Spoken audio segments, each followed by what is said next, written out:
Hermanos, buenos días. Les saludo en el amor de nuestro Señor Jesucristo. Un domingo más donde nos reunimos en nuestros hogares, alabando y glorificando a nuestro Señor.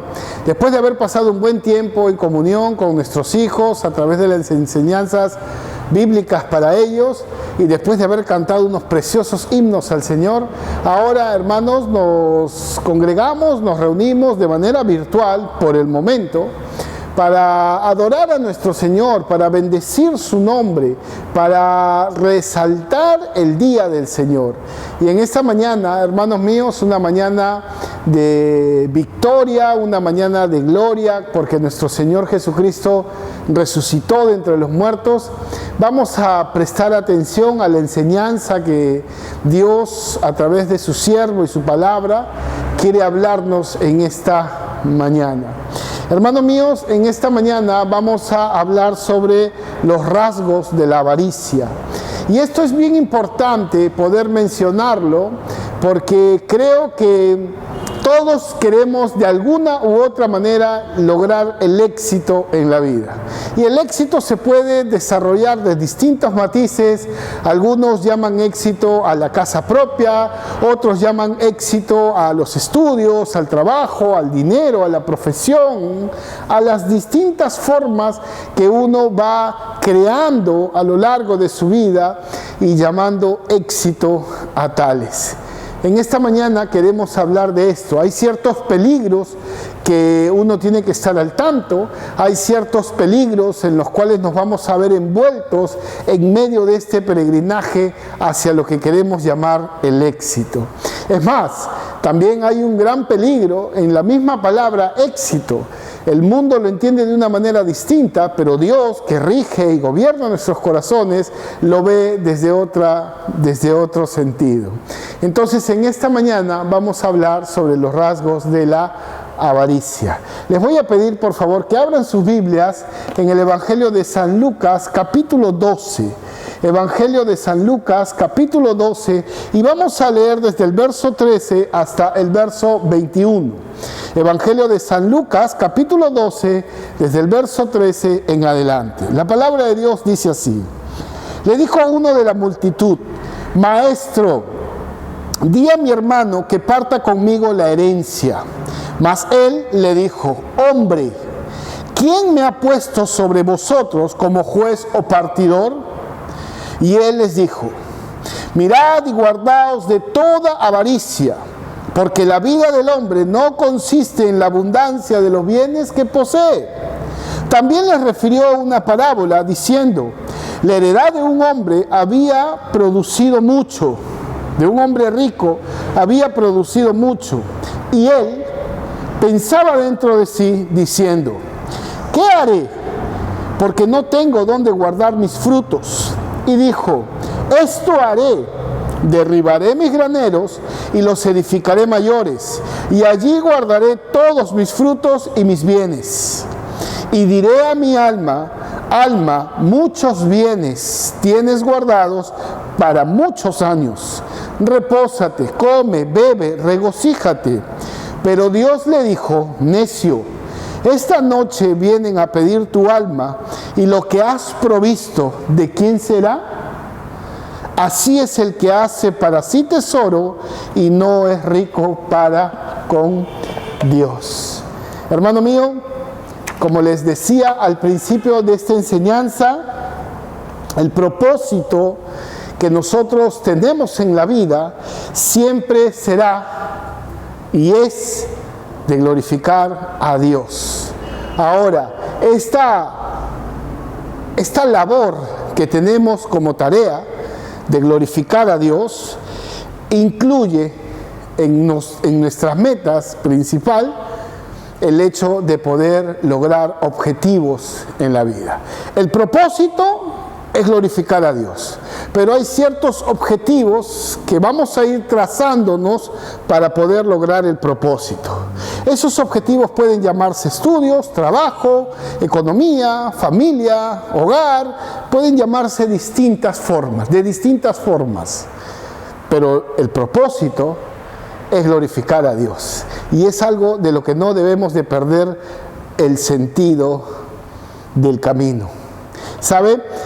Hace un tiempo atrás leí un artículo que habían hecho a un grupo de personas. En realidad habían hecho una encuesta a un grupo de casi 1000 personas y esta encuesta solamente tenía una sola pregunta.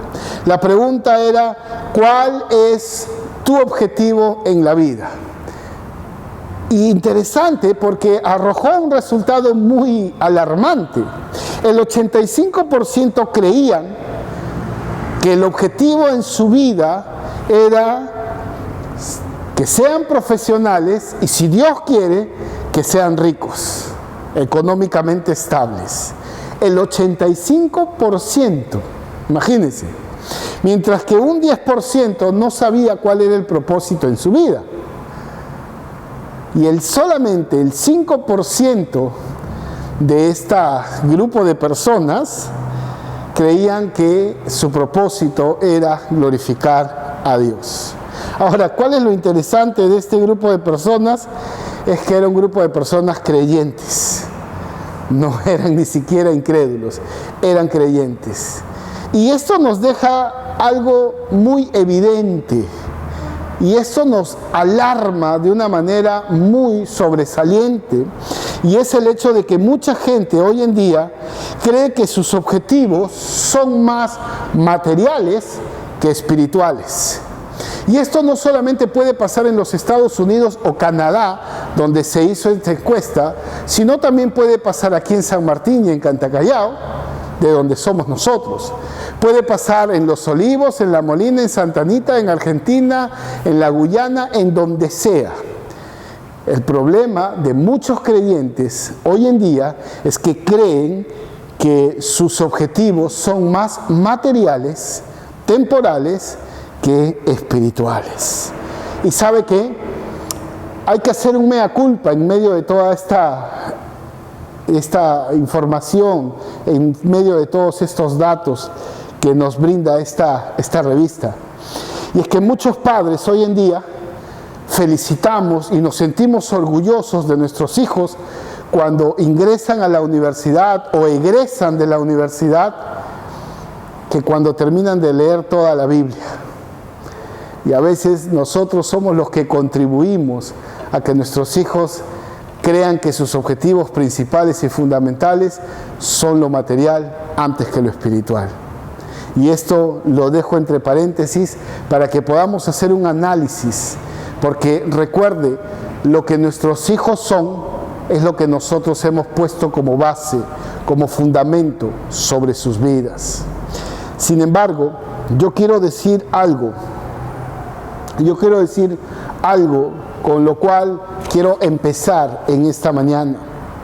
La avaricia ha tomado bastante terreno en nuestro corazón. La avaricia ha tomado mucho terreno, ha ganado mucho terreno en nuestro corazón.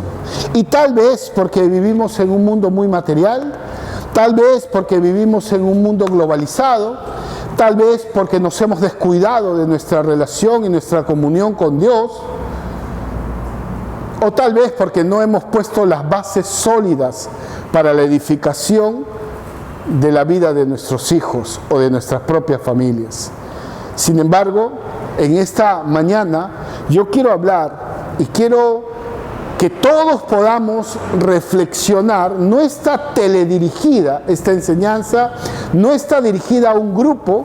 Yo creo que el Señor nos va a hablar a todos en esta mañana, como lo habló a mi corazón, porque también soy padre y porque también quiero lo mejor para mis hijos.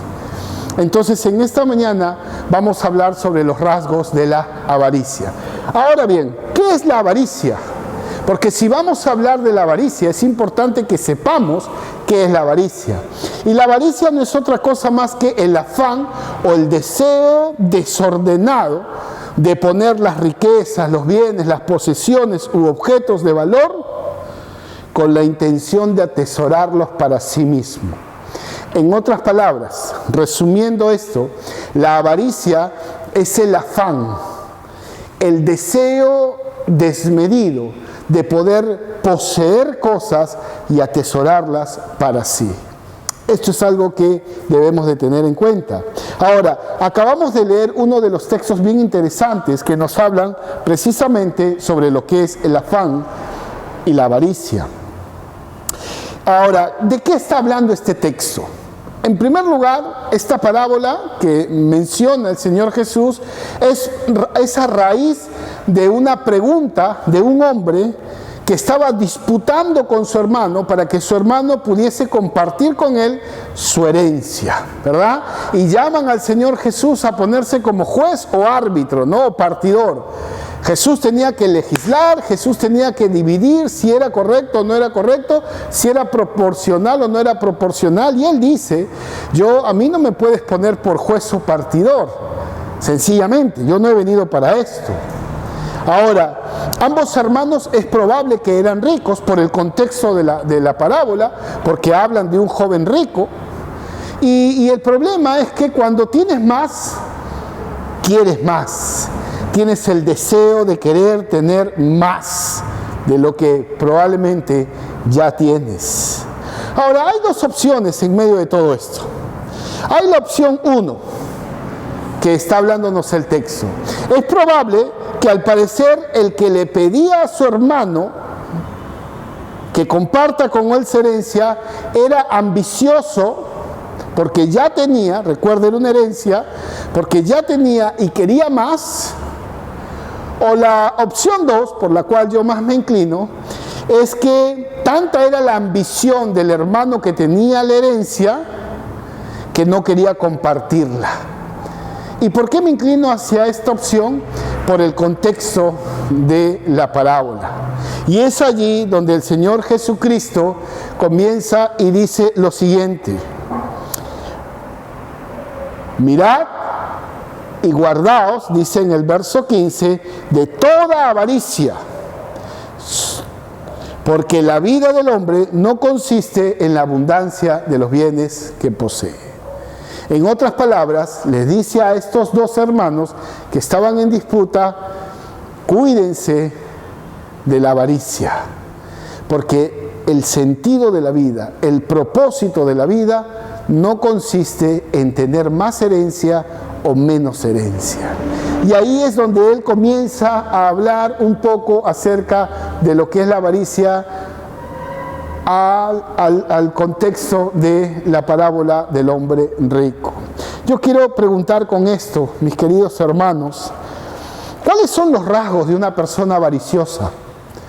¿Cuáles son los rasgos de una persona que es avara? ¿Cuáles son esos rasgos? ¿Acaso usted y yo podemos caer en la avaricia?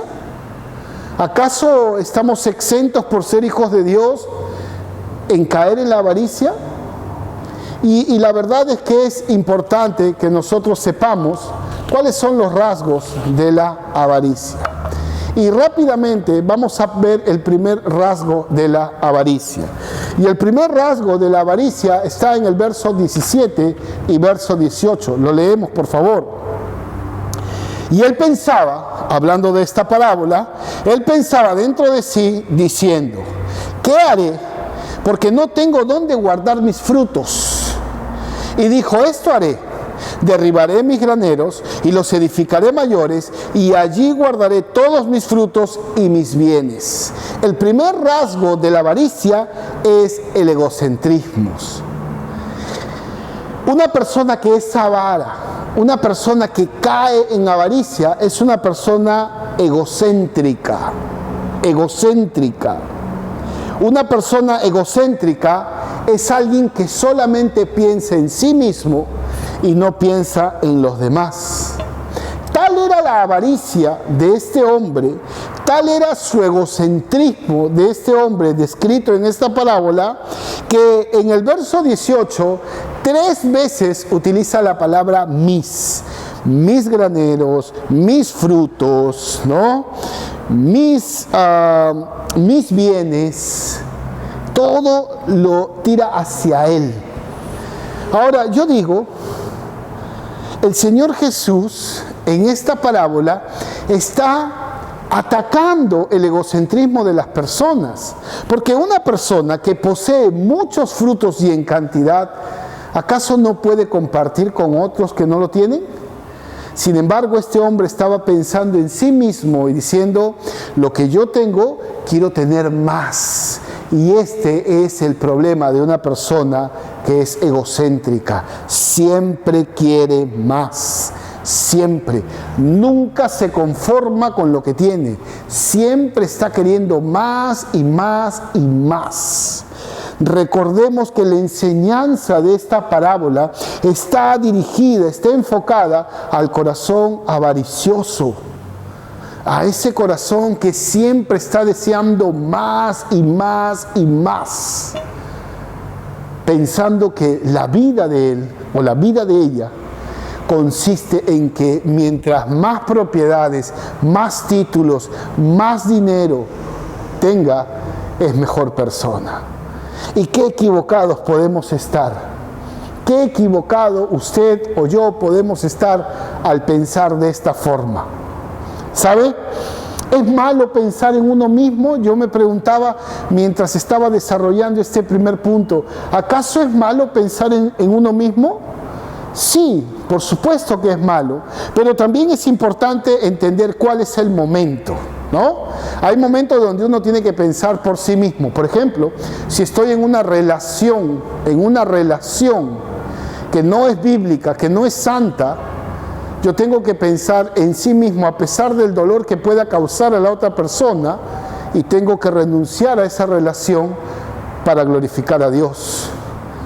Ahora, los daños colaterales siempre van a haber por causa del pecado. El pecado no se queda en uno mismo. El pecado siempre trae daños colaterales. Entonces, hermano mío, sí, por supuesto que es malo pensar en uno mismo. ¿Sabe por qué? Porque el hecho de pensar en uno mismo es creer que todo lo mereces. El hecho de pensar en uno mismo es creer que nadie puede ayudarte o nadie lo puede hacer como tú lo haces. O el problema de ser egocéntrico es creer que eres el centro de todo. Y ese es un gran problema. El centro de la vida y de la existencia es Dios, no nosotros. El segundo rasgo está en el versículo 19, que quiero leerlo en esta mañana. En el verso 19 dice, y diré a mi alma, alma, muchos bienes tienes guardados para muchos años. Repósate, come, bebe, regocíjate.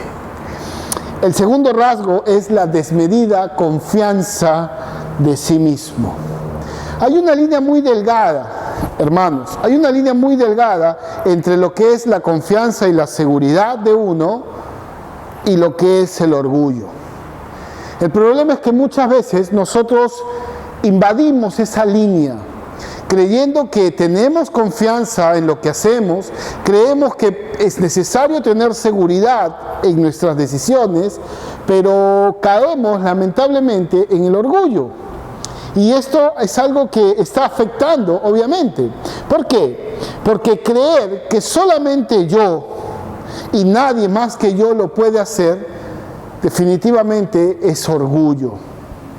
O creer que si tú no lo haces, no va a salir, o creer que todas las cosas que te logras y te propones las haces porque eres empeñoso, porque tú tienes la clave, porque crees que sin ti no podría hacerse nada, definitivamente esto es orgullo.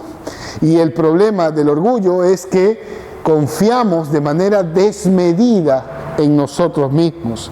Aquel hombre nunca consideró a Dios en sus planes, porque dice en el verso 19, diré a mi alma, muchos bienes tienes guardados para muchos años, repósate, come, bebe,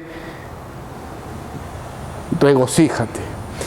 Bajo ninguna circunstancia estaba Dios en medio de sus planes. No estaba Dios en medio de estos planes.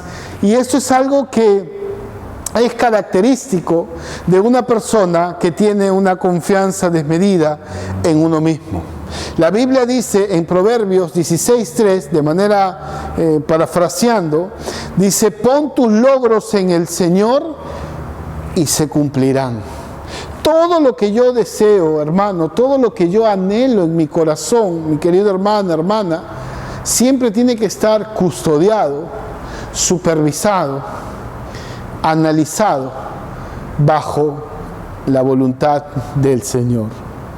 Cuando nosotros caemos en orgullo, lo último que pensamos es en la aprobación del Señor. ¿Sabe, mi querido hermano? La confianza en uno mismo y en su potencial genera siempre un placer, porque te sientes con mucho placer de que solamente tú puedes hacer las cosas, de que solamente tú y nadie más que tú has logrado construir lo que ahora tienes. Esto es placer, seamos honestos. Esto genera cierto grado de placer que a veces lo confundimos con felicidad. Pero definitivamente esto es un orgullo subliminal. Porque, hermano mío, la Biblia dice que todo lo que somos es por la gracia y la misericordia de nuestro Dios. ¿Sabe, mi querido hermano? Siempre se ha hablado de la enfermedad del poder. Yo no sé si usted habrá escuchado, ya sea en documentales, ya sea en historias, sobre lo que es la enfermedad del poder. Por citar un caso, la enfermedad del poder de Napoleón Bonaparte, ¿verdad? Que conquistó gran parte de Europa, invadió muchos pueblos, destituyó a muchos reyes, pero tuvo un problema, que creía que él y nadie más que él tenía siempre la capacidad de poder hacer las cosas.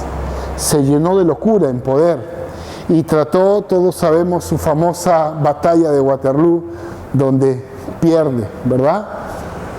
Entonces, siempre se habla de un desmedido, de una desmedida ambición por el poder, que no es otra cosa más que orgullo, mi querido hermano. Presidentes que han sido muy buenos en sus primeros gobiernos, pero que luego se convirtieron en dictadores, o dictadores que llegaron a poner orden, entre comillas, y se vieron con ansias de poder y destruyeron todo lo que habían tratado de construir, o al menos estaba dentro de sus planes. Esto es lo que es la enfermedad del poder. Ahora, como cristianos, ¿nosotros podemos caer en esta situación? La respuesta es sí. La respuesta es sí. Y el problema es que no nos damos cuenta. Y el problema es que tratamos de mitigar nuestra conciencia haciendo algunas oraciones que son más vanas repeticiones que oraciones que salen de nuestro corazón. Y tratamos de mitigar nuestra conciencia actuando de manera descontrolada. Y este es un gran problema, mis queridos hermanos. ¿Acaso Dios no aborrece el orgullo? ¿Acaso la palabra de Dios no dice en el libro de Santiago 4 que Dios resiste a los soberbios y da mayor gracia a los humildes? La Biblia está llena de versículos donde menciona que Dios aborrece la soberbia, el orgullo, la confianza desmedida en uno mismo. Y la razón es que cuando uno comienza a confiar en sí mismo, uno comienza a idolatrizarse. Y la razón es la que cuando uno comienza a tener este tipo de actitudes en su vida, pone a Dios en un segundo plano. Y Dios no es un Dios de segundo plano. Lamentablemente, una persona que es avariciosa siempre tendrá a Dios como un segundo plano. Mi querido hermano, muchos bienes, decía este hombre, muchos bienes tienes para muchos años. ¿Quién le aseguró a este hombre que iba a vivir muchos años? ¿Quién le aseguró a este hombre que encontraría el placer en la bebida, en la comida, en el reposo o en el regocijo? Y no en Dios. Entonces hay algo que nosotros necesitamos analizar ahora y ponernos a pensar si verdaderamente estamos cayendo en este pecado. ¿Qué es lo que estamos construyendo en nuestra vida? ¿Estamos construyendo nuestra propia torre de Babel? ¿Qué es lo que estamos construyendo hacia nuestra familia? ¿Construimos nuestra propia torre de Babel en nuestra familia? Creyendo que el hecho de tener una sola lengua, como dice en Génesis, Dios no va a traer juicio. Definitivamente no, hermano mío. Si hay algún pecado, por así decirlo, por categorizarlo, si hay algún pecado que Dios aborrece excesivamente, por así decirlo, ese es el orgullo. Y sus hijos no pueden caer en este pecado. El tercer y último rasgo, mi querido hermano, mi querida hermana, de la avaricia, nosotros la encontramos en los versículos 19 y en los versículos 20. Dice la palabra de Dios: y diré a mi alma, alma, muchos bienes tienes guardados para muchos años. Reposa, come, bebe, regocíjate. Pero Dios le dijo: necio, esta noche vienen a pedir tu alma, y lo que has provisto, ¿de quién será? Definitivamente es la pregunta que nadie quiere responder, ¿no? Porque el tercer rasgo es: su mirada está en lo terrenal. Una persona que es avariciosa es una mirada que está en lo terrenal, en lo temporal, y no en lo espiritual. Para una persona que es avariciosa, hablar de lo eterno siempre resulta una confusión y hasta en un tropiezo. Una persona que es avariciosa, sus objetivos están en el logro temporal. Su propósito está en la abundancia, en el éxito, que así se llama hoy en día para el mundo. Ser exitoso, y encontramos estas palabras de éxito, encontramos estas palabras de líderes, encontramos estas palabras de empoderamiento, encontramos estas palabras de escalar en la vida, y todas estas palabras que nos llevan definitivamente a pensar que muchos cristianos hemos caído en lo temporal y hemos olvidado nuestras raíces, que son eternas. Hermano mío, una persona que es avariciosa siempre será confrontada con la pregunta del Señor Jesús: toda esta torre que tú has construido, todos los frutos que has puesto en este granero, toda la abundancia que tienes, si hoy vienen a pedir tu alma en esta noche, ¿para quién será? ¿Para quién será? Me acuerdo haber utilizado esta ilustración hace muchos años aquí en nuestra iglesia, que ni aún el señor de Zipán, con la cantidad de oro y plata que han sacado de su tumba, le ha servido para nada. Solamente es ostentoso, solamente era para mostrar su pomposidad, pero en lo eterno no le sirvió en absoluto. Leía en unos artículos en esta semana de estas personas que Forbes, la revista americana, cataloga como las más poderosas económicamente hablando, ¿no? Y dentro de ellas hay muchas personas que son billonarias, multimillonarias, que Forbes las caracteriza como personas de mucha influencia. Yo digo, ¿de qué sirve? Está bien, podemos tener una casa hermosa, podemos tener los mejores autos, pero ¿y de qué sirve si son temporales? ¿De qué nos sirve si es temporal? El problema de una persona avariciosa es que no lo ve así. Porque para una persona avariciosa, mientras más bienes y más abundancia tiene, más éxito en la vida ha logrado. ¿Sabe, mi querido hermano? Lo terrenal es temporal. Da placer momentáneo. Sí, por supuesto que da placer. ¿Quién no quisiera viajar? ¿Quién no quisiera tener casas, carros? ¿Quién no quisiera tener una cuenta en el banco donde no se preocupe de lo que tenga que pagar? Todos. Y esto es placentero, pero es temporal. El verdadero gozo está en los cielos. El verdadero gozo de alabar y glorificar a nuestro Señor no está aquí en la tierra. Nos espera en la eternidad con Dios. Hermano mío,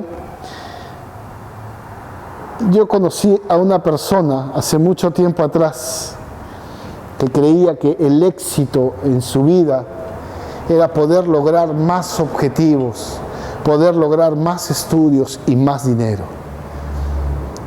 Y al poder desarrollar todo esto que él se había puesto como objetivo, perdió esposa, perdieron hijos, perdió el respeto, el cariño, el amor. Y cuando él estuvo pasando por problemas muy fuertes, su familia nunca estuvo a su lado, porque él mismo había perdido ese liderazgo, ese sacerdocio ante su familia. ¿Cuántos de nosotros estamos así?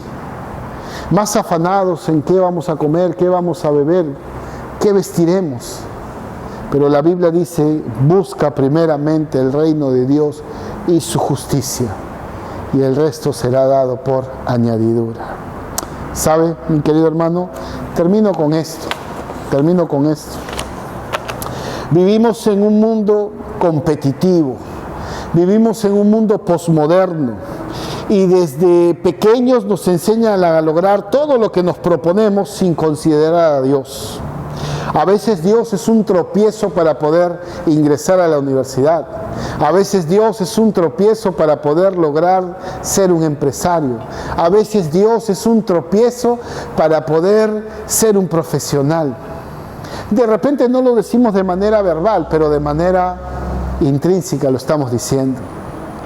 Nos educan para ser avariciosos, atesorando aquello que es temporal y no eterno.